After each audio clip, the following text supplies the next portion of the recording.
Before you turn what your spouse just did into proof that your marriage is falling apart, I want you to ask yourself this. Was that a moment? Was it a pattern? Or was it a wound? Because we don't want to handle those things the same way. A moment is just an imperfection, and we all have them. Something your spouse said that came out wrong. They're in a bad mood. They said something that, came from a place of stress, overwhelm. And that shouldn't be confused with something that is reoccurring, which would be a pattern. A moment is something that we can walk away from. We can dismiss. It doesn't have to be turned into a lengthy conversation. And when we start to turn moments into everything has a layer of emotional intensity on it, everything is a conversation that we have to have, that becomes a marriage that is absolutely exhausting. A pattern, on the other hand, is a moment that keeps reoccurring. That's different. This is where you've tried to explain how that moment that led to more moments hurt and why it hurt and what you needed differently in that situation, and yet nothing has changed.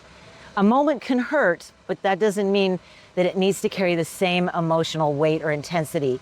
But a pattern that is still repeating itself, now that deserves a conversation. And then there's a wound.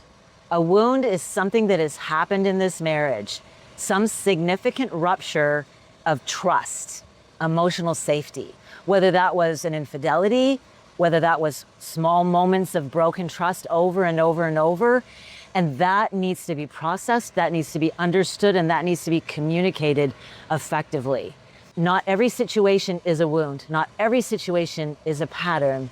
There will be lots of little moments in your marriage that we ought to be able to just walk away from. You've got to know the difference. So the next time something happens in your marriage, don't ask yourself, how upset am I? Ask yourself, how big is this moment? How much attention do I actually need to give this?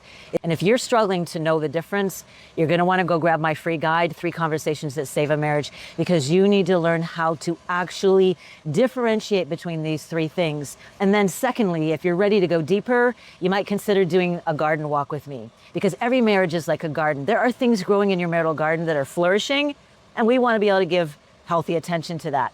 But there are also things growing in your garden that are choking out the good stuff. Those weeds that have been growing for years. The link is in the description below, along with the free guide. I want you to be able to have the right kind of conversation. I want you to be able to put the right amount of weight on what's happening in your marriage. Not everything carries the same impact.